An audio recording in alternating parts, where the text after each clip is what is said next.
ॐ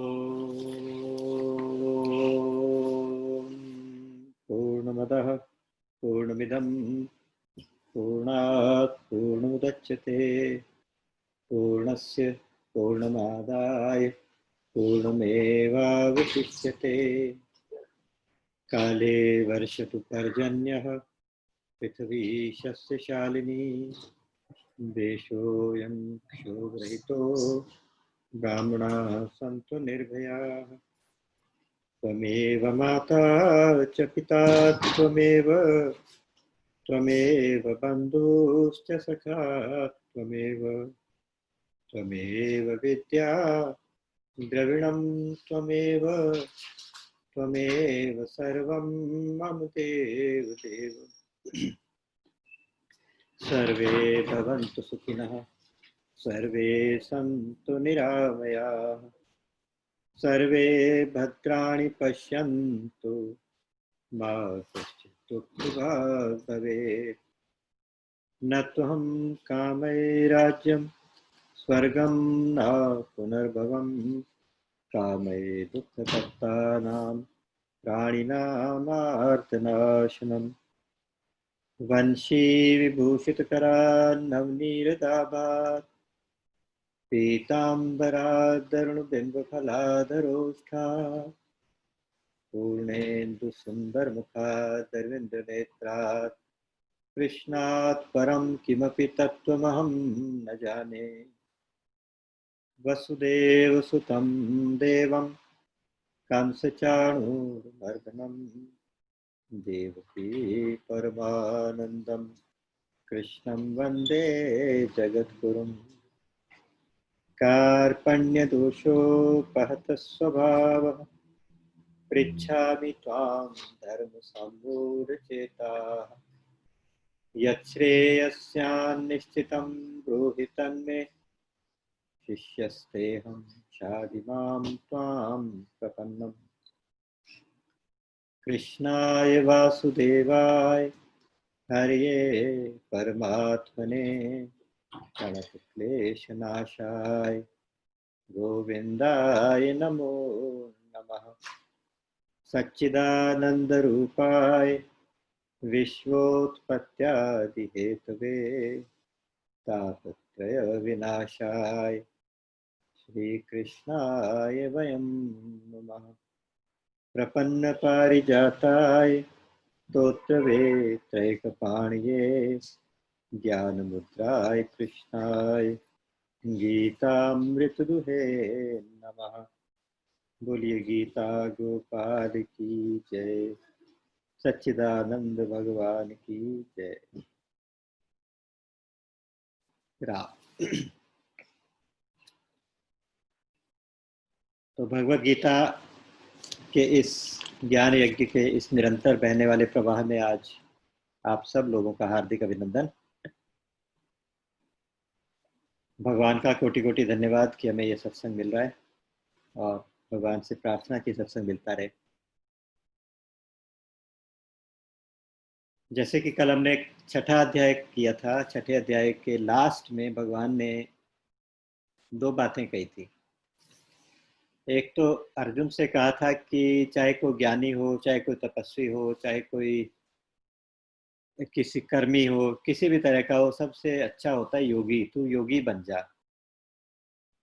अब योगी तो बहुत सारे होते हैं, योग कौन सा योग भगवान कह रहे? तो भगवान ने यहाँ पे कह दिया था कि योगियों में भी वो योगी जो बहुत प्रेम से निरंतर मुझ में मन लगा के मेरा भजन करे, ऐसा योगी बन जा। कहने का अर्थ है कि भगवान ने उसको थोड़ा सा भक्ति मार्ग की तरफ को ट्विस्ट किया। तो इसके साथ ही हमारा गीता जी का ये दूसरा षटक, अध्याय नंबर 7 से और 12 तक, 6 अध्यायों के 3 षटक थे। तो दूसरा जो भक्ति योग का षटक है वो आज हमारा स्टार्ट होने वाला है, 7वां अध्याय। तो इसी भूमिका के साथ भगवान ने सबसे पहले उससे ये कहा, मय्यासक्तमनः पार्थ योगं युञ्जन् मदाश्रयः असंशयं समग्रं मां यथा ज्ञास्यसि तत् शृणु। इसका अर्थ यह है कि मुझ में आसक्त हुए मन वाला और केवल मेरे ही आश्रित हुआ, तो जिस प्रकार से मुझे समग्र रूप से जान जाएगा, मेरे समग्र रूप को अच्छी प्रकार से जान जाएगा, और उसके बाद तुझे कोई डाउट्स भी नहीं रहेंगे। आज मैं तुझे वो बात बताना चाहता हूँ, तो बहुत ध्यान से इस बात को सुन।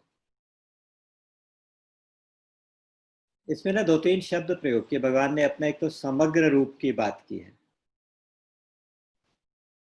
इसके लिए हमें थोड़ी सी बात ये समझनी पड़ेगी, हालांकि सब जानते होंगे, लेकिन मैं अपने आप के लिए रिवाइज करता हूँ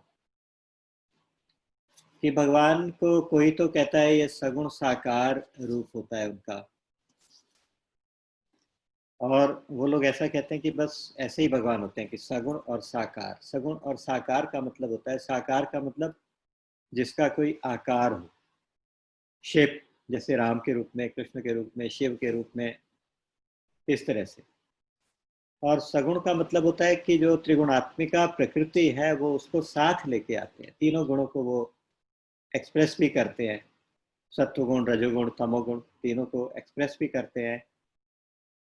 और उसके अलावा उनके अंदर ढेर सारी क्वालिटीज होती हैं, जैसे वो दयावान हैं, न्यायवान हैं, शक्तिशाली हैं, सर्वव्यापक हैं, सर्वज्ञ हैं, वगैरह वगैरह। तो इसका मतलब हो गया कि वो सगुण भी हैं और साकार भी हैं। ऐसे हमारे भगवान होते हैं, और उनकी फिर मूर्ति बना के हम पूजा करते हैं, उस रूप में उनको याद करते हैं, एक आकार देके उसको सगुण रूप से उनको हम याद करते हैं। एक तो हुआ ये। दूसरे लोग कहते हैं कि नहीं नहीं, भगवान बिल्कुल निर्गुण निराकार हैं, वो चाहे जैसा आकार लेना चाहे वैसा ले लेते हैं भक्त के भाव के अनुसार, लेकिन उनका जो असली रूप है वो निर्गुण है। निर्गुण का मतलब कि वो किसी भी गुणों की सीमा के पार है, वो गुणों की सीमा में आने वाले तत्व नहीं है। और दूसरे, उनका कोई अपना आकार भी नहीं है, वो तो सर्वव्यापक तत्व है। उस निर्गुण निराकार तत्व की उपासना अर्थात ध्यान करते हैं। ऐसे भी बहुत से वो ज्ञान मार्ग के लोग होते हैं। एक तीसरे और होते हैं जो कहते हैं कि भगवान सगुण तो है लेकिन निराकार है। सगुण और निराकार, सगुण का मतलब कि उनके अंदर वो सारी क्वालिटीज तो सारी एक्सप्रेस होती है ना, जो जो भी हमने क्वालिटीज गिनी कि सर्वव्यापक हैं, सर्वज्ञ हैं, सर्वांतर्यामी हैं, इस तरह से सारी क्वालिटीज उसके अंदर, उनके अंदर हैं, लेकिन वो निराकार है, उनका आकार कोई नहीं होता। अब ये तीन तरह के एक्सप्रेशन हो गए, सगुण साकार, सगुण निराकार, और निर्गुण निराकार। लेकिन भगवान यहाँ कहना चाहते हैं कि सगुण साकार, सगुण निराकार, निर्गुण निराकार सब कुछ मेरा ही रूप है। इन सबका एक मिला जुला अगर कोई रूप है तो वो समग्र रूप है। समग्र मतलब टोटल। तो वो जो टोटली तो कुछ मुझे कैसे जानेगा, वो तरीका मैं तुझे बताता हूँ। अच्छा, उसको जानने के लिए दो शर्तें इन्होंने रखी थी, इसी श्लोक में दो बातें लिखी हैं। एक तो मैया सक्त मनाहा, मुझ में आसक्त हुए मन वाला। जैसे हम लोगों की आसक्ति, हम लोगों की अटैचमेंट संसार की तरफ होती है, और जहाँ हमारी अटैचमेंट होती है वहाँ वहाँ हमारा मन अपने आप जाता है, हमें लगाना नहीं पड़ता। जैसे संसार में किसी भी प्राणी से, किसी भी वस्तु से, किसी भी जगह पे हमारा मन अगर आसक्त है, लगा हुआ है, तो हमें बिना कोशिश किए भी उसकी याद आती है। उसी तरह से अगर भगवान में हमारा मन आसक्त हो जाए, भगवान में ही लग जाए, तो हमें बिना कोशिश किए भगवान की याद आए। जब हमारी ये सिचुएशन हो, ये पहली कंडीशन बताई। आमतौर से होना यही चाहिए कि हमें भगवान अपने आप याद आए और संसार की याद करनी पड़े। जबकि हमारे साथ होता ही है कि संसार हमेशा अपने आप याद आता है और भगवान की याद करनी पड़ती है। तो यहाँ भगवान उस भक्त की बात कर रहे हैं जिसको भगवान की याद अपने आप आती है। और जब संसार का कोई काम करना होता है तो जबरदस्ती संसार में लगना पड़ता है, उसको कहेंगे मय्यासक्त मना। दूसरी बात उन्होंने कही कि मदाश्रय, योगम युंजन मदाश्रय, मेरे आश्रित होके, अर्थात अगर कभी कोई भी जरूरत पड़े तो भगवान ही हमारा एक सहारा है। ये भाव केवल कहने के लिए नहीं है, हम लोग कहते हैं जरूर इस बात को, लेकिन शायद सिर्फ कहते ही कहते हैं। जब परीक्षा की घड़ी आती है तो हम संसार में सहारे भी ढूंढते हैं। तो अगर केवल भगवान ही एक सहारा हो और दृढ़ता से वही एक सहारा हो तो उसको कहेंगे मदाश्रय, भगवान के आश्रय। भगवान ये कह रहे हैं। तो फिर असंशयम, निस्संदेह, बिना किसी संशय के, बिना किसी डाउट के, बिना किसी क्वेश्चन के मुझे जानेगा और मेरे समग्र रूप को जान जाएगा। देखिए, जो भगवान के समग्र रूप को एक बार जान जाएगा तो उसके बाद और कुछ भी जानने की आवश्यकता नहीं रहेगी, क्योंकि उसके आगे जानने को कुछ होता भी नहीं। भगवान को जान लिया और समग्र रूप से जान लिया, टोटलिटी में जान लिया, तो फिर और जानने को बचा ही क्या। क्योंकि भगवान को सब कुछ जानने का मतलब यह है कि आप ये जान जाए कि भगवान ही सब है, सब कुछ भगवान ही है, भगवान में सब है, सब में भगवान है। ये हो गया भगवान को समग्र जानना। उसके बाद अगर कुछ रह भी गया जानने को तो वो भी तो भगवान ही है, बस फिर तो सब जान ही लिया। अगर भगवान को ही जान लिया तो सब कुछ जान लिया। तो यहाँ पे उन्होंने कहा कि उसको जानने के बाद तुझे कुछ भी जानना बाकी नहीं रहेगा, और उस जानने को कहा ज्ञान विज्ञान। इस अध्याय का नाम भी ज्ञान विज्ञान योग रखा। ज्ञान और विज्ञान दो शब्द है। ज्ञान का मतलब होता है थ्योरेटिकल नॉलेज, जो शास्त्रों की नॉलेज है, शास्त्रों का ज्ञान है, वो ज्ञान है। और विज्ञान है जो डायरेक्ट नॉलेज, यानी प्रैक्टिकल नॉलेज। आपने प्रैक्टिकली भी देखा, थ्योरेटिकली आपको भगवान बता दिया गया कि भाई देखो सब जगह भगवान है, ये तो ज्ञान हो गया। लेकिन जब आपको सबके अंदर भगवान नजर आने लगे, महसूस होने लगे, तो ये विज्ञान है। तो ये जो चीज आज भगवान बताने जा रहे हैं वो ज्ञान विज्ञान दोनों का एक कॉम्बिनेशन है, कि आपको समझ में भी आ जाए और अनुभव में भी आ जाए। और मेरा विश्वास है कि अगर किसी को 7वां चैप्टर समझ में आ जाता है तो उसको फिर अनुभव में भी अपने आप आने लगता है। भगवान की प्रेजेंस हर जगह, हर समय, हर घड़ी, हर क्षण आपको महसूस होने लगती है। इसीलिए मैं कल एक कमेंट किया था कि मुझे 7वां चैप्टर बहुत अच्छा लगता है, क्योंकि इस चैप्टर को पढ़ने के बाद हर एक के कुछ ना कुछ डिवाइन एक्सपीरियंस, विलक्षण एक्सपीरियंस जरूर होते हैं, अगर इसको अच्छे से पढ़ लिया जाए। क्योंकि देखिए, जो भगवान ने 2-3 जगह ये खुद ही कहा है कि मेरा जो समग्र ज्ञान है, मुझे जो कोई जानना चाहे तो मैं केवल भक्ति से जाना जाता हूँ। यहाँ भी यही कहा कि देखिए, जो मुझ में आसक्त हुए मन वाला मेरे ही आश्रित, तो इसका मतलब मेरा परम भक्त हो गया। तो अगर मुझे भक्ति से जानेगा तभी तो जान पाएगा। अगर भगवान को जानने की इच्छा हो तो भगवान के भक्त बनना पड़ेगा, भगवान के आश्रित होना पड़ेगा, भगवान की शरण लेनी पड़ेगी। 18वें अध्याय में शायद श्लोक नंबर 55 है, भक्त्या माम अभिजानाति यावान यश्चास्मि तत्वतः ततो मा तत्व ज्ञात्वा विशते तदनंतरम। तो उसमें यही कहा गया कि भक्त्या माम अभिजानाति, मुझको भक्ति के द्वारा जाना जाता है।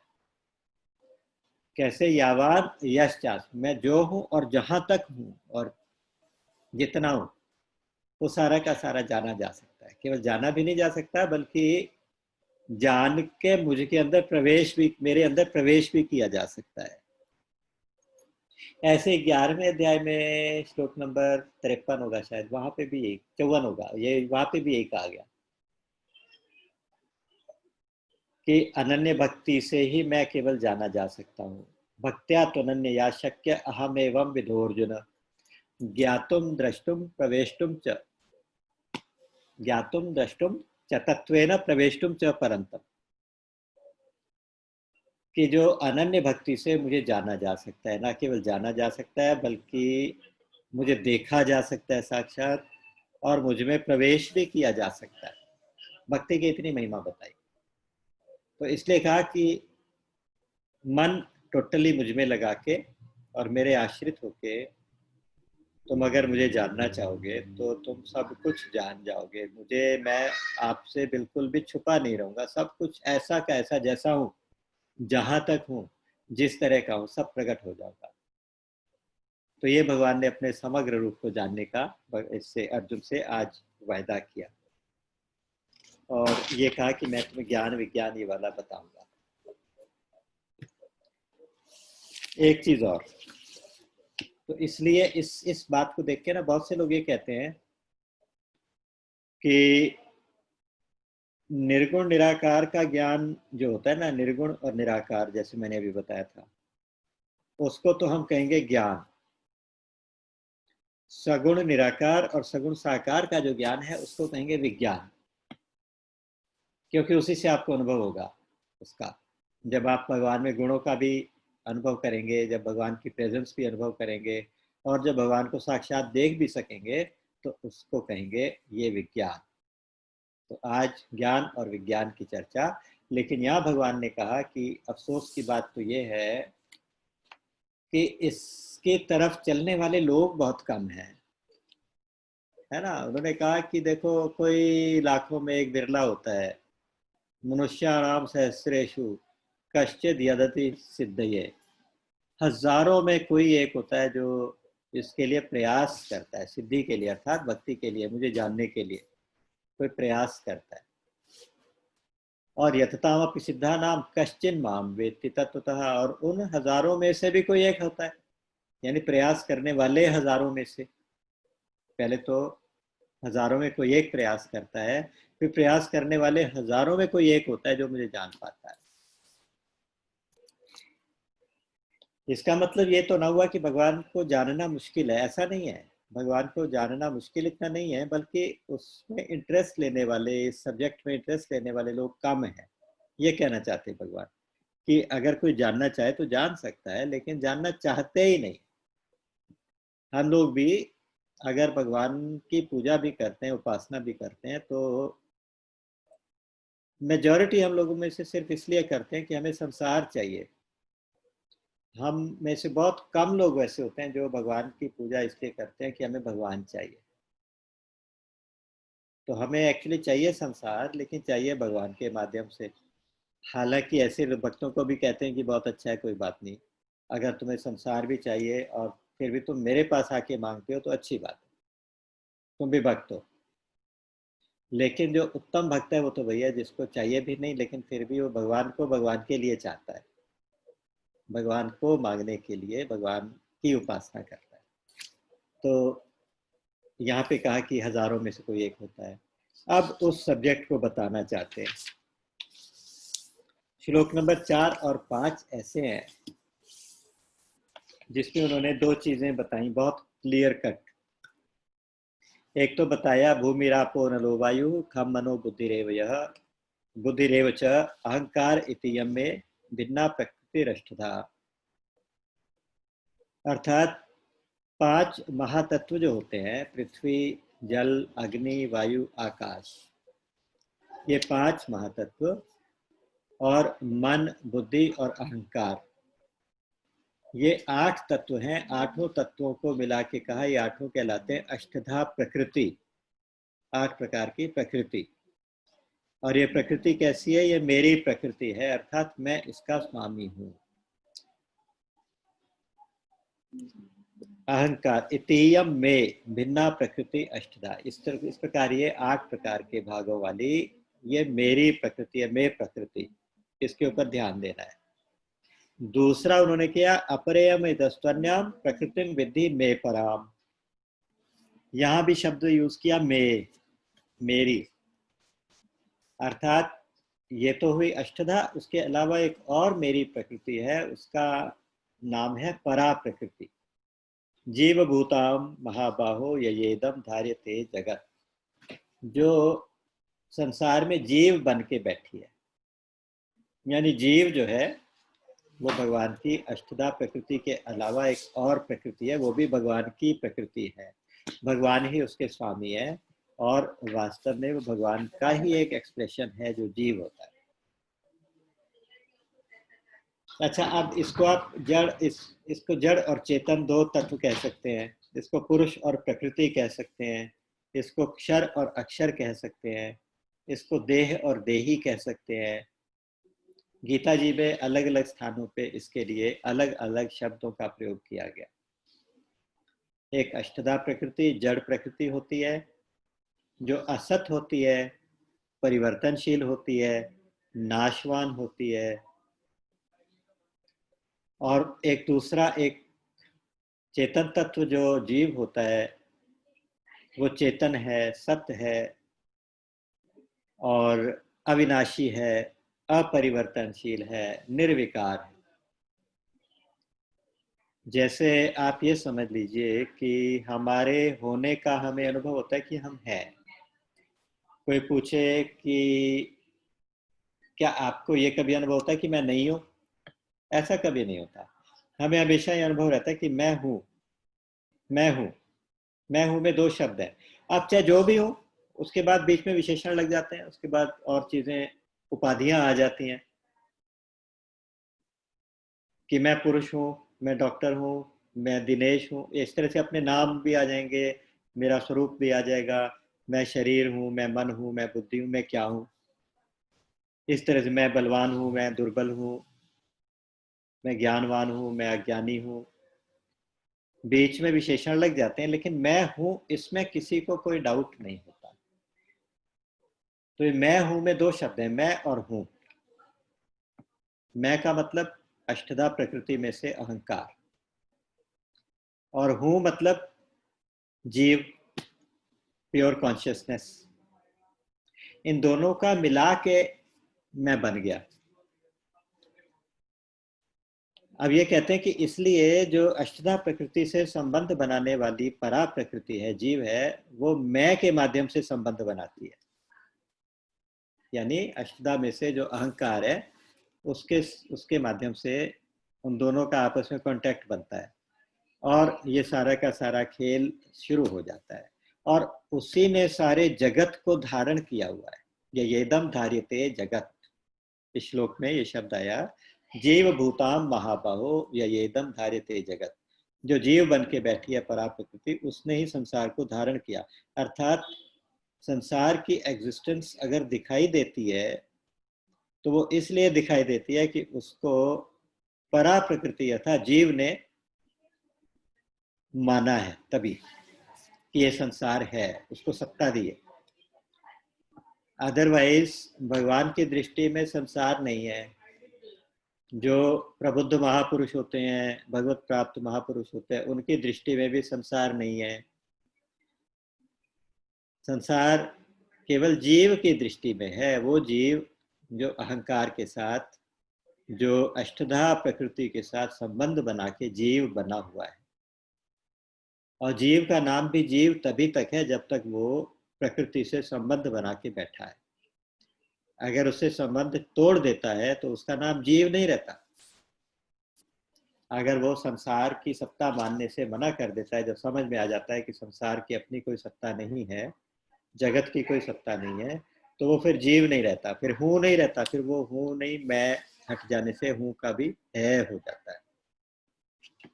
चलो, एक तो भी ये बात, यहाँ पे उन्होंने अपनी दो प्रकृतियां बताई, अपरा और परा, और इन दोनों के संयोग से एतद योनिनी सर्वाणी, इन दोनों के योग से मिलके सारा का सारा जगत बन जाता है। जितने भी भूत प्राणी हैं, जितना भी संसार है, ये सारा सबकी सृष्टि इन दोनों के मिलने से होती है। लेकिन अहम कृत्स्नस्य जगतः प्रभवः प्रलयस्तथा,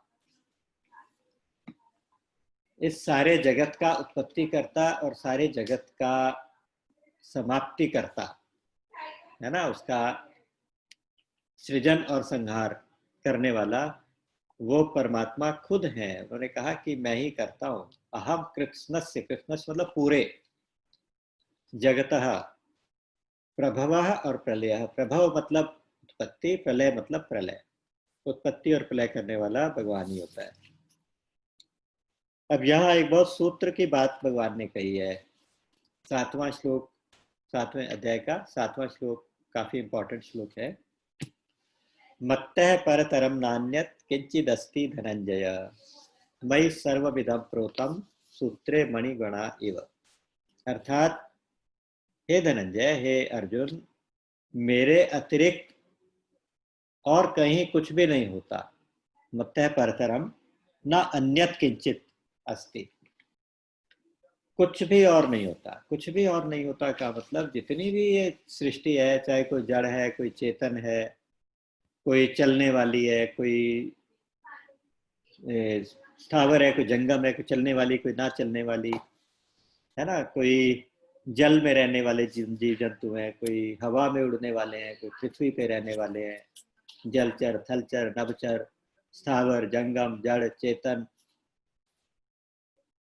ये सारी की सारी प्रकृति जितनी भी है वो सब मेरा ही रूप है। मैं, मेरे अलावा और कहीं कुछ भी नहीं। जो कुछ है वो केवल एक परमात्मा है, परमात्मा के अलावा और कुछ भी नहीं। मत्तः परतरम नान्यत्। और यहाँ पे उदाहरण कैसा दिया, जैसे सूत्रे मणिगणा, जैसे सूत के अंदर मणियां डली हो तो एक माला बन जाती है।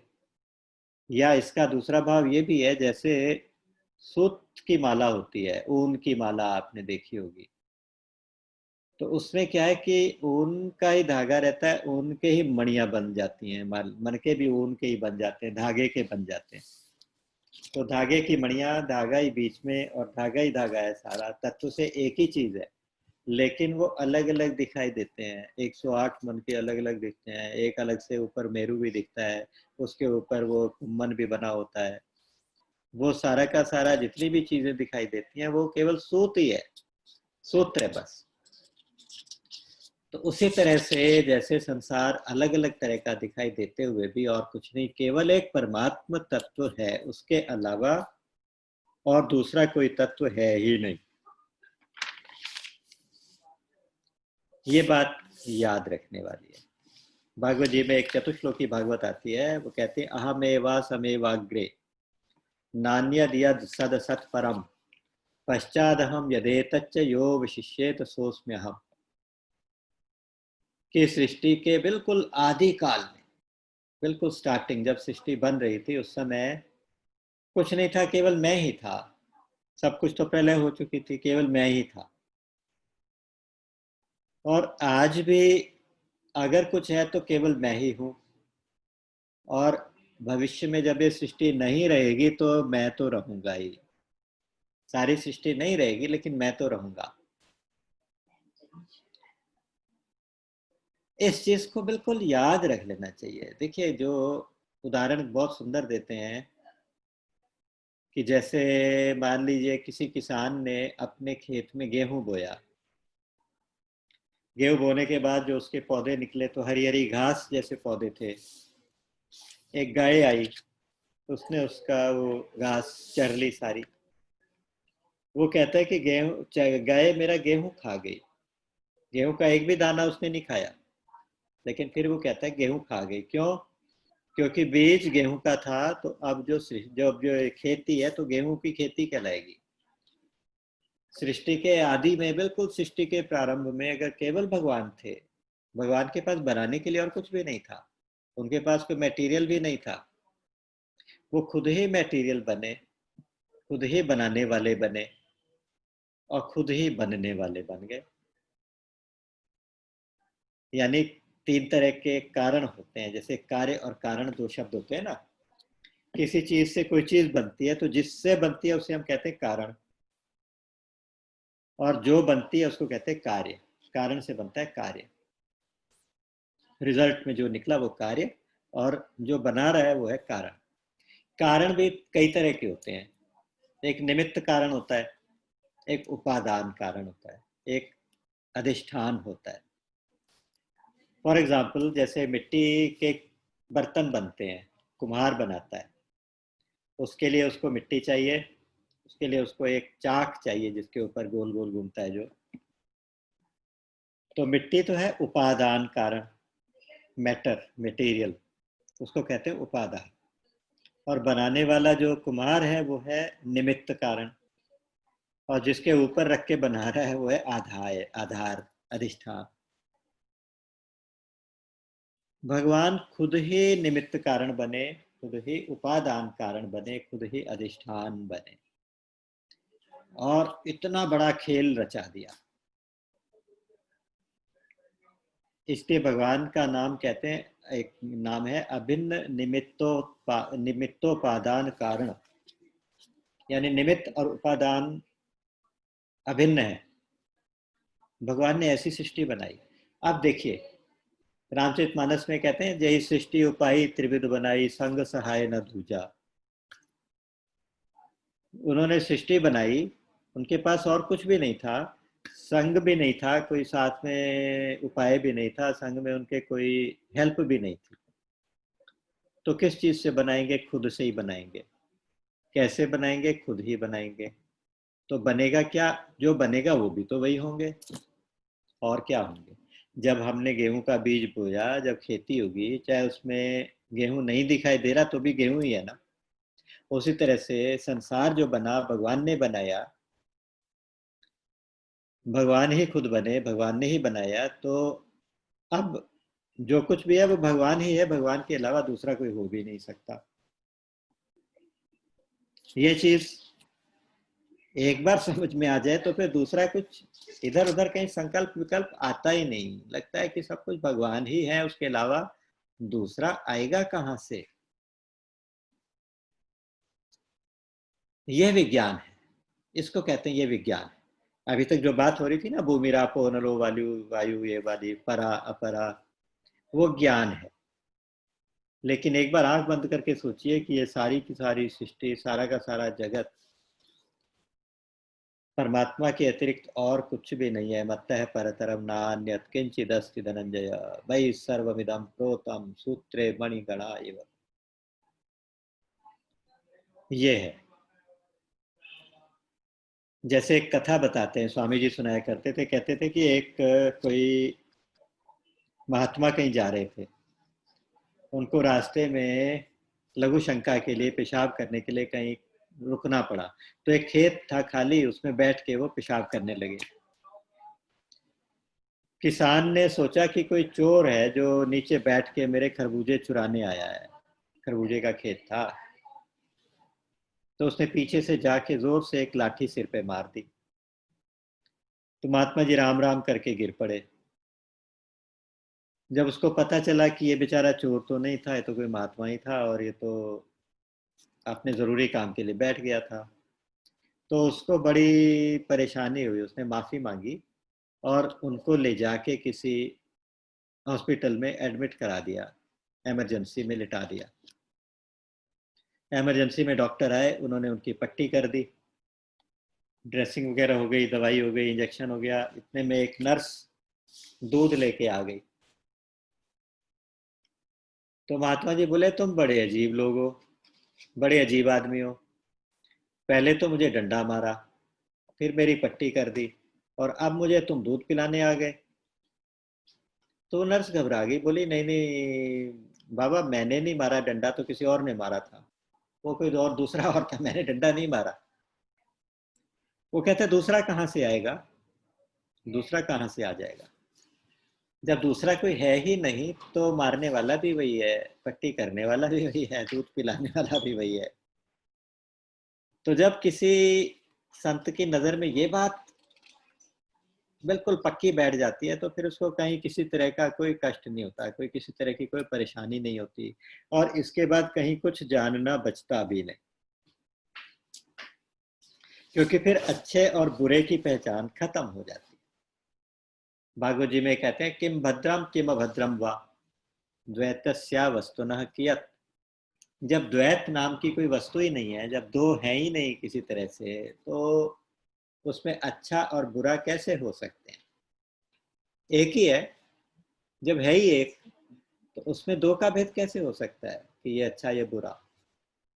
दोनों ही एक हैं, तो फिर अच्छा बुरा नहीं हो सकते। किम भद्रम किम अभद्रम वा द्वैतस्या वस्तुनः कियत्, नहीं हो सकता। मनसा वचसा दृष्टया गृह्यते अन्यैरपि इंद्रियै अहमेव न मन्योन्यत् इति बुद्ध्यद्व मंजसा। ये भी भागवत जी में कहा कि मन से, वचन से, वाणी से अगर कुछ भी ग्रहण किया जा सकता है, कुछ भी जाना जा सकता है, तो वो केवल एक मैं ही हूं, मेरे अलावा दूसरा और कोई भी नहीं हो सकता। ये आपको समझ लेना चाहिए। तो ये सब कुछ भगवान का ही रूप है। अच्छा और बुरा की डेफिनेशन ये केवल हमारे लिए हैं, हमने ही बनाई है। भगवान की दृष्टि में ना कोई अच्छा है ना कोई बुरा है, दूसरा है ही नहीं, तो अच्छा बुरा होने का मतलब भी कोई। ये था श्लोक नंबर 7। अब श्लोक नंबर 8 से 11 के बीच में भगवान ने बताया कि तत्व से कोई चीज जैसी है वो मैं, मेरे कारण है। जैसे जल में रस मैं हूं, पृथ्वी में पुण्य गंध मैं हूं, पवित्र गंध मैं हूं। पांचों तत्व होते हैं ना, पांचों तत्वों का एक एक गुण होता है जिनके कारण वो तत्व वैसा होता है। जैसे पृथ्वी में गंध होती है, जल में रस होता है, वायु में शब्द होता है, आकाश में शब्द होता है, वायु में स्पर्श होता है। ये सब कुछ जो कुछ है वो, उनका जो मेन तत्व है वो मैं ही हूँ। बलवानों का बलवान मैं हूँ, बुद्धिमानों की बुद्धि मैं हूँ। और कहते हैं कि बल कैसा, बलवानों का बल कैसा, जो काम राग विवर्जिता, जिसमें कामना भी नहीं और आसक्ति भी नहीं, ऐसा राग द्वेष नहीं, बिना राग द्वेष के जो बल होता है वो मैं हूँ। और जो धर्म के विरुद्ध ना हो, यानी धर्म के अनुकूल कामना जो होती है, काम होता है, वो भी मैं हूँ। अच्छा, यहाँ कोई प्रश्न उठाए कि भाई इसका मतलब धर्म के विपरीत जो काम है वो भगवान नहीं है, या जो राग और द्वेष वाला बल है वो क्या भगवान नहीं है? तो कहते हैं वो भी भगवान है, लेकिन वो भगवान का ऐसा स्वरूप है जो आप, जिसकी उपासना नहीं करना चाहेंगे, क्योंकि उसका रिजल्ट में जो भगवान मिलेंगे, उसके रिजल्ट में जो नर्क, जैसे भगवान, नर्क भी भगवान है, नरक मिलेंगे, तो आप उसकी उपासना नहीं करते, तो इसलिए वो चीज़ हम इसमें डिस्कस ही नहीं करते। तो कहने का मतलब है कि भगवान ने 8 से 11, 9 से 11वें श्लोक में अपनी कुछ विभूतियां, इनको कहते हैं विभूति, जैसे 10वें अध्याय में उसका बीज यहाँ से डालना शुरू कर दिया कि जो मेन तत्व है सृष्टि का वो केवल मैं ही हूँ। ये बताने के लिए उन्होंने कुछ छोटे से उदाहरण यहाँ पर दिए, कुछ विभूतियां अपनी गिनवाई। श्लोक नंबर 13 और 14 में उन्होंने कहा कि अपनी माया के बारे में बात की। उनका कि जब इतना क्लियर कट सारा कंसेप्ट है, तो फिर डाउट्स क्यों होते हैं कि लोग समझते क्यों नहीं?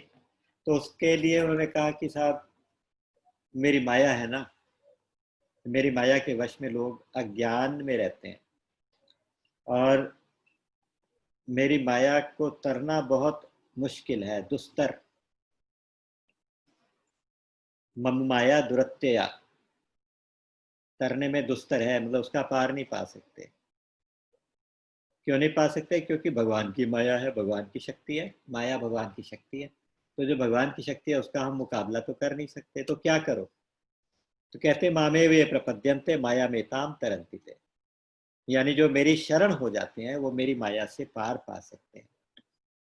यहाँ फिर से वही बात अपनी स्ट्रेस दे के कह रहे हैं कि जो मेरी शरण होते हैं, अर्थात जो मेरे भक्त बन जाते हैं, वो भक्त इस माया को भी जीत सकते हैं, इस माया का भी पार पा सकते हैं।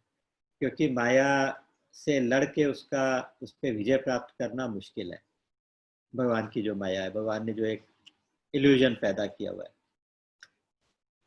वो उसका मुकाबला हम साधारण जीव नहीं कर सकते, तो इसलिए उसके लिए क्या करें, हम मायापति की शरण में हो जाएं। जो मायापति की शरण में हो जाएंगे तो माया फिर हमें मदद करने वाली हो जाएगी। तो इसलिए उस माया से घबराने की जरूरत नहीं है, भगवान की शरण होने की जरूरत है। श्लोक नंबर 15 और 16 में दो चीज कही।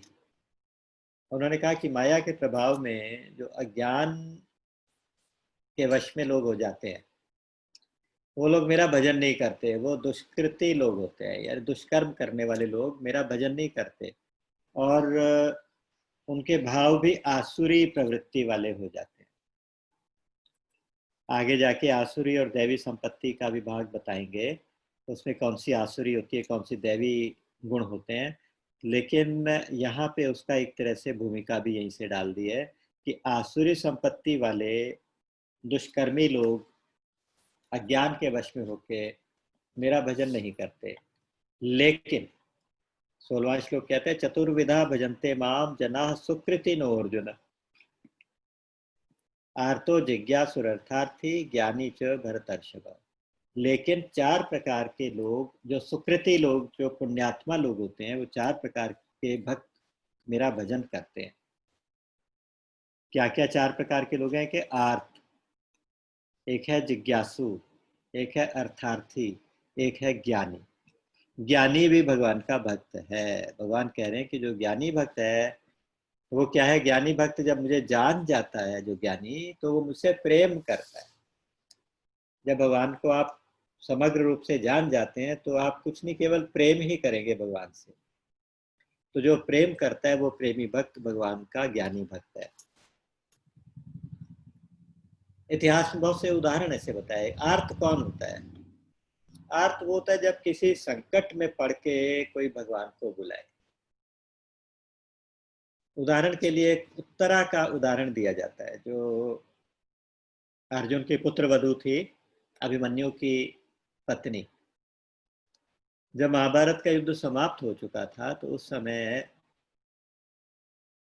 आखिर में दुर्योधन भी वीरगति को प्राप्त हो गया था, दुर्योधन भी मर गया था, और किसी के आगे कोई वंश चलाने वाला भी कोई भी नहीं था। उत्तरा की डिलीवरी होने वाली थी, वो गर्भवती थी, अभिमन्यु की पत्नी। अभिमन्यु रहा नहीं था। अब अश्वत्थामा ने ब्रह्मास्त्र चला दिया था, और वो ब्रह्मास्त्र सीधा उत्तरा के गर्भ की तरफ आ रहा था, ताकि उसका गर्भ भी नष्ट हो जाए और इनका, पांडवों का, आगे कुल वंश चलाने वाला भी ना बचे कोई ऐसा। तब उत्तरा ने एक बहुत सुंदर स्तुति की है, भगवान की बहुत सुंदर प्रार्थना की है उसने उस समय, और उसे कुछ भी याद नहीं आया। उसने भगवान कृष्ण को पुकारा, और कृष्ण को पुकार के कहा है कि आप मेरी रक्षा करो, आपके अलावा मेरी रक्षा और कोई भी नहीं कर सकता। और ये एक लोहे का जलता हुआ बाण मेरे गर्भ की तरफ आ रहा है, मैं चाहे मर जाऊं तो मर जाऊं, लेकिन मेरा ये आने वाला बच्चा बच जाना चाहिए। भगवान से इस तरह की प्रार्थना उसने की है। तो भगवान ने भी प्रार्थना तुरंत सुन के, एकदम से भगवान को और कुछ नहीं सूझा, वो उसके गर्भ में प्रवेश कर गए, वहां जाके उन्होंने उसकी रक्षा की है। और वो जो फिर बाद में बच्चा जब पैदा हुआ तो चारों तरफ आंखें खोल के देख रहा था कि मेरी गर्भ में रक्षा करने वाला वाली वो शक्ति जो थी वो कौन है, वो कहाँ है। वो इधर उधर देख रहा था, तो इसलिए उसका नाम परीक्षित रखा गया था, जो चारों तरफ से अच्छे प्रकार देख रहा, पैदा होते ही चारों तरफ देख रहा था, भगवान की तलाश कर रहा था। हम सभी जीव वास्तव में परीक्षित हैं, हमारी गर्भ में रक्षा भगवान ही तो करते हैं। तो इसलिए आंखें खोल के सबसे पहले जो जीव देखता है वो भगवान की तलाश कर रहा होता है। बाद में भूल जाता है, बाद में कई तरह के आवरण चढ़ जाते हैं, कई तरह की लेयर्स आ जाती हैं। तो उत्तरा का उदाहरण एक आर्त जिज्ञास, जो होता है ना, भक्त की तरह से दिया जाता है। द्रौपदी का उदाहरण भी आर्त भक्त की तरह से दिया जाता है। द्रौपदी को जब राज्यसभा में नंगा करने का प्रयास किया जा रहा था, उसका चीरहरण करने की कोशिश की जा रही थी, तो उसने भगवान को बहुत ही आर्त शब्दों में पुकारा। पहले उसने कोशिश की अपने पतियों को, अपने बड़े बूढ़ों को, वहाँ बैठे सारे लोगों को, राजा जितने भी लोग थे सबको उसने पुकारा, किसी ने भी नहीं सुना, सबकी गर्दन झुक गई। फिर उसने खुद रोकने की कोशिश की, अल्टीमेटली फिर हाथ उठा के उसने भगवान को पुकारा, गोविंद द्वारिका वासिन कृष्ण गोपी जनप्रिय कौरवई परिभूता माम किम न जानासि केशव। भगवान को कहा कि देखो मैं कौरवों के बीच में पड़ी हूँ, कौरव मुझे इतना दुखी कर रहे हैं, तो हे कृष्ण, हे गोविंद, हे द्वारिकावासी, तो तुम्हें क्या पता नहीं चलता। इस तरह से बहुत सुंदर उसकी स्तुति है। हे नाथ, हे रमानाथ, व्रजनाथ, आरतीनाशन, कौरवार्णव मग्नाम माम उद्धरस्व जनार्दन। कौरव एक समुद्र की तरह से, इसमें मैं डूब रही हूँ, कौरवों के समुद्र में डूब रही हूँ, तो मुझे बचाओ, इसमें डूबने से बचाओ। कृष्ण कृष्ण महायोगिन, कृष्ण को बुलाया, अपने सखा को, अपने भाई को बुलाया। और तो कृष्ण ने फिर क्या किया आप सबको मालूम है, देर नहीं लगाई। जब तक अभी पुकार भी पूरी नहीं हुई, कृष्ण वहां अपने आप हाजिर थे। और कैसे हाजिर थे कि उसके अधो वस्त्र बन के हाजिर हुए। बॉडी के नीचे का हिस्सा अपवित्र माना जाता है, उसका वस्त्र बन गए। तो भगवान का जो वस्त्र अवतार था बहुत ही करुणा वाला अवतार था। तो अगर कभी जीव आर्त होके, दुखी होके भगवान को पुकारता है ना, तो सच्चे हृदय की प्रार्थना भगवान सुनते हैं। गजराज ने पुकारा था, गजराज ने भी तो आर्त होके पुकारा था। जब एक मगरमच्छ ने, ग्रह ने गजराज का पैर पकड़ लिया था, तो उनकी खूब खींचतान चली। गजराज के साथ जितने हाथी हथिनियां थे, सब ने पकड़ के उसे सूंड से पकड़ पकड़ के खींचने की कोशिश की, लेकिन वो ग्रह काफी मजबूत था, काफी स्ट्रांग था। कभी वो बाहर, कभी वो पानी के बाहर, कभी पानी के अंदर। इस तरह से 1000 वर्ष तक उनका युद्ध चला। अल्टीमेटली सारे सहारे छोड़ गए, सारे सहारे छोड़ गए। तब गजराज ने भी आर्त होके भगवान को पुकारा, और कहते हैं कि भगवान को पुकारा उसने, अभी आधा नाम लिया था भगवान का, भगवान वहां हाजिर हो गए और आके उन्होंने उनका उद्धार किया। तो आर्त भक्तों में तो एक पहले पहले तरह के भक्त तो आर्त भक्त होते हैं, दूसरे के जिज्ञासु भक्त होते हैं। जिज्ञासु होते हैं जो भगवान से कुछ नहीं चाहते, केवल भगवान को जानना चाहते हैं, भगवान का स्वरूप, भगवान के गुण, भगवान की कथा, भगवान से ही जानना चाहते हैं। उद्धव जी इसके बहुत सुंदर उदाहरण है। 11वें स्कंद में, भागवत जी में बहुत सुंदर प्रसंग आया है, जिसमें उद्धव जी प्रश्न करते हैं और भगवान उनके उत्तर दे रहे हैं। उद्धव गीता भी कहते हैं उसको। तो 11वें स्कंद में उद्धव गीता नाम का प्रसंग है। वो ये उद्धव जी जिज्ञासु भक्त है। कुछ अर्थार्थी भक्त होते हैं जिनको संसार चाहिए, संसार चाहिए तो भी बुलाते भगवान को है। संसार चाहिए लेकिन संसार के पास नहीं जाते सहारे के लिए, भगवान के पास जाते हैं। इसका एक बहुत टिपिकल एग्जाम्पल भक्त ध्रुव जी है। उत्तानपाद की दो रानियां थी, सुनीति और सुरुचि। सुनीति के बेटे थे ध्रुव और सुरुचि के बेटे थे उत्तम। अच्छा, उत्तानपाद सुरुचि को ज्यादा प्यार करते थे, सुनीति को नहीं करते थे, उसको ज्यादा पूछते नहीं थे। तो एक दिन दोनों बच्चे खेलते हुए आए। ध्रुव जी, उत्तम अपनी पिता की गोदी में बैठ गया। तो जब ध्रुव भी अपनी गोदी में, पिता की गोदी में बैठने लगा, तो उसकी माता सुरुचि ने डांट दिया। उसने कहा कि तुम्हें पिता की गोदी में बैठने का कोई अधिकार नहीं है। पिता की गोदी में बैठना था तो मेरे गर्भ से पैदा होना चाहिए था। इस तरह की बात उसने कर दी। तो जाके जब अपनी माता के आगे रोया, तो उसने कहा कि तुम, ये असली पिता नहीं है, असली पिता तो हमारे परम पिता परमात्मा है, तो उनकी गोदी में क्यों ना बैठो, वहां से तुम्हें कोई नहीं उतार सकता, और उसकी गोदी में बैठने के हम सभी अधिकारी हैं। तो दुखी होकर भक्त ध्रुव तपस्या करने चले गए। नारद जी ने उनको फिर मंत्र दिया, ओम नमो भगवते वासुदेवाय, इसकी उपासना करके, इसका जाप करके उन्होंने भगवान को प्रकट किया, भगवान ने उनको फिर ध्रुव पद दिया, ध्रुव तारा। तो ये अर्थार्थी भक्तों में ध्रुव जी का नाम आ जाता है।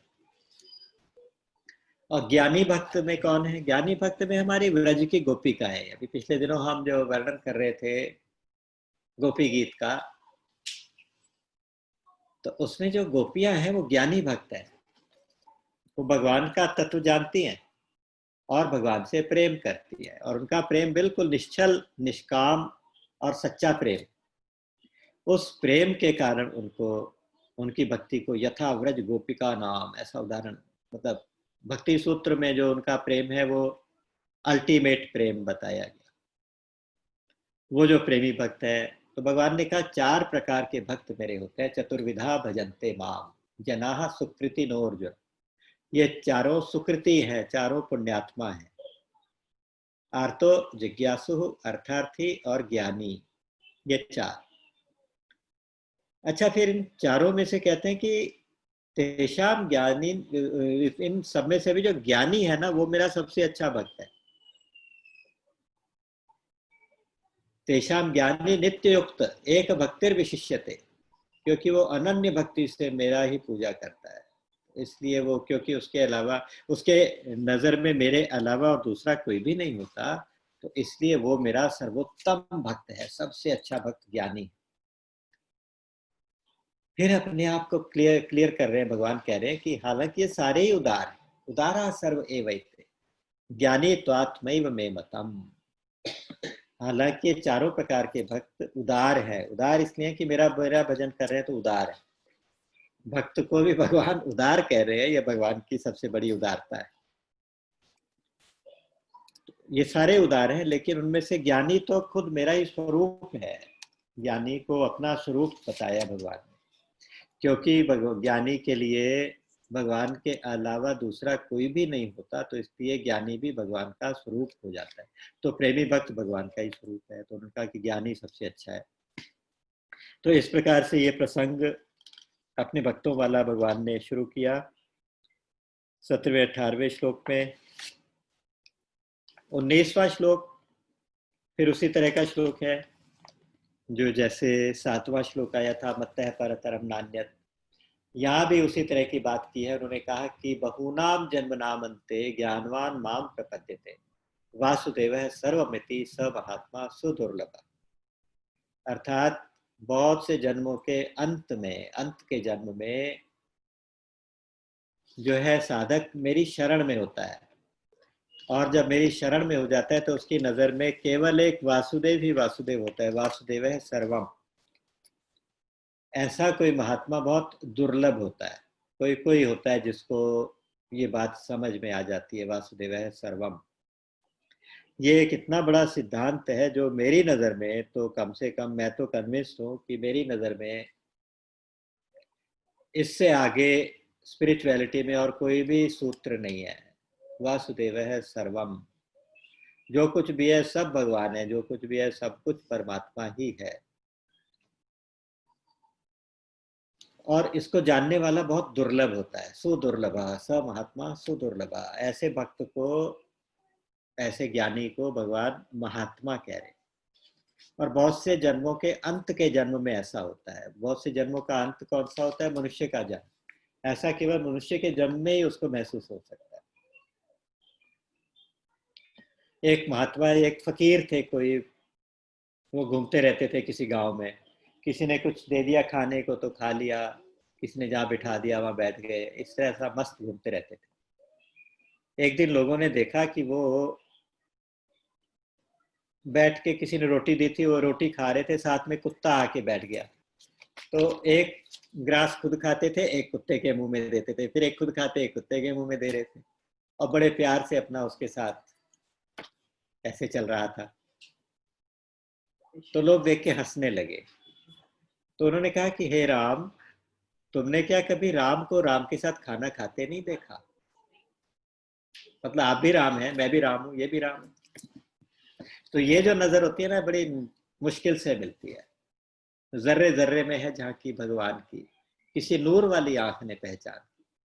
कोई नूर होता है, किसी आंख में कोई प्रकाश प्रकट होता है, तब वो इस चीज की पहचान कर पाता है कि जर्रे जर्रे में केवल भगवान ही भगवान। कहते हैं नामदेव ने पकाई रोटी कुत्ते ने उठाई, पीछे घी का कटोरा लिए जा रहे, बोले रूखी तो न खाओ स्वामी घी तो लेते जाओ, रूप अपना क्यों मुझसे छिपा रहे, तेरा मेरा एक रूप फिर काहे को हुजूर, तेरा मेरा एक नूर फिर काहे को हुजूर, तुमने शक्ल बनाई है ये श्वान की और मुझे ओढ़नी उड़ा दी इंसान की। रोटियां पका रहे थे, साइड में रखते जा रहे थे, इतने में किसी कुत्ते ने आके रोटी साइड से उठा ली, तो कुत्ते को भगाने की बजाय उसके पीछे पीछे घी का कटोरा लेके भागे हैं संत नामदेव। बोले स्वामी स्वामी घी तो लगाओ, ऐसे रूखी कैसे खाओगे, आपने कैसा रूप बना लिया।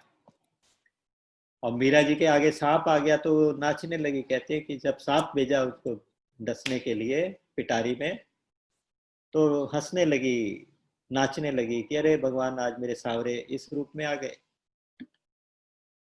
तो ये जो भक्तों की नजर होती है ना, बस नजर का ही कमाल होता है केवल। नजर में जब एक बार भगवान आ जाए तो फिर दूसरा कोई आता ही नहीं।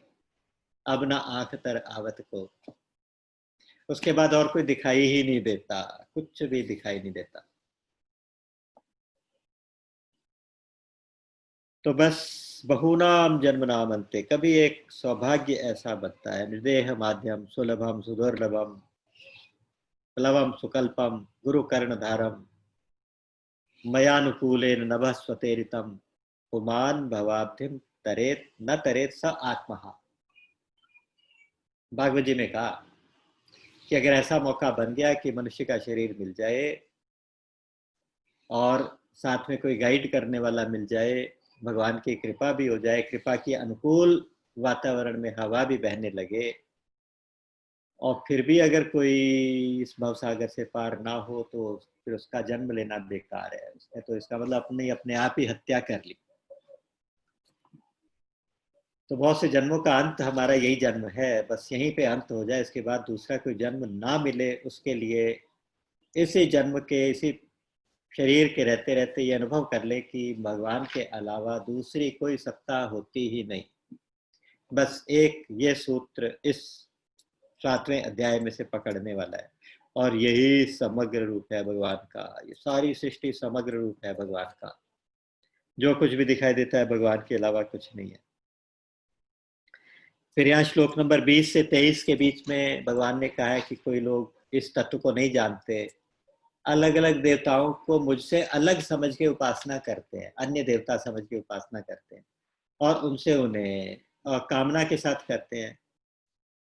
लेकिन मुझे कोई फर्क नहीं पड़ता, वो चाहे देवता की उपासना करो तो वहां भी तो मैं हूँ, तो इसलिए मैं उनमें उन भक्तों की श्रद्धा और दृढ़ कर देता हूँ, और उन्हीं के माध्यम से उन्हें फल भी दिला देता हूँ, जो जो मांगते हैं वो सब दिला देता हूँ। लेकिन उन्हें ये समझना चाहिए कि वास्तव में ये मेरे ही विधान से देवता भी आपको कुछ देते हैं, यानी उन देवताओं का भी जो स्वामी भगवान है। बस प्रॉब्लम यह है कि श्लोक नंबर 24 से 27 के बीच में भगवान ने बताया कि प्रॉब्लम यह है कि मुझे लोग जानते नहीं। जब मैं सगुण साकार होकर अवतार लेके आता हूँ तो मुझे साधारण मनुष्य समझ के मेरा अपमान भी करते हैं और मुझे समझते नहीं, पहचानते नहीं है। उसका कारण यह है कि मेरी माया के आवरण से मैं ढका रहता हूँ, योग माया के आवरण से ढका रहता हूँ, सबके सामने प्रकाशित नहीं होता। लेकिन जो भक्त मेरी शरण हो जाते हैं वो लोग मेरे इस आवरण के पार मुझे मेरा दर्शन कर पाते हैं और मुझे पहचान भी पाते हैं। जैसे भगवान कृष्ण आए थे तो उनको बहुत से लोग नहीं पहचान पाए थे, लेकिन जो पहचान पाए थे तो उनकी शरण हो गए थे, या जो शरण हो गए थे वो उनको पहचान पाए थे। तो इस तरह से उन्होंने कहा। फिर उन्होंने कहा कि बहुत से लोग जो राग द्वेष से रहित हो जाते हैं, राग द्वेष में नहीं पड़ते, और मेरी माया, मेरी शरण में होके मेरी माया का भी पार पा लेते हैं, ऐसे लोग, जो ये दुख है ना, जरा रोग है, वृद्धावस्था है, रोग है और मरण है, इन सब से छुटकारा पाने के लिए जरा मरण मोक्षाय मामा शिरती अतंती, जो जरा और मरण इत्यादि के दुखों से मुक्त होने के लिए मेरी शरण होके मेरा भजन करते हैं, तो वो फिर मुझे जान जाते हैं।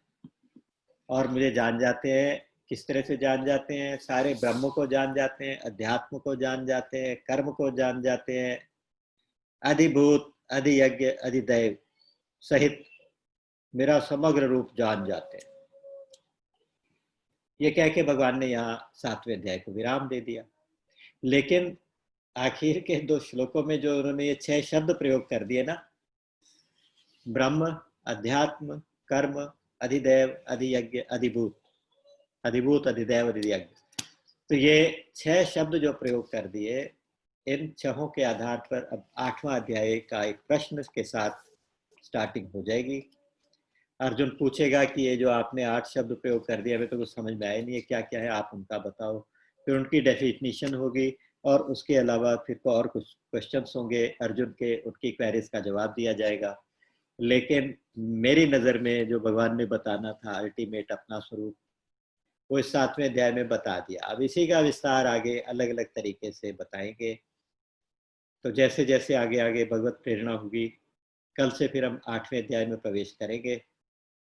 और आज के लिए 7वें अध्याय में इतना ही। राम अमित गुण सागर, थाह कि पावहि कोई, संतन सन जस किछु सुनेऊ, तुम ही सुनायऊ सोई। बोलिए गीता गोपाल की जय, सच्चिदानंद भगवान की जय।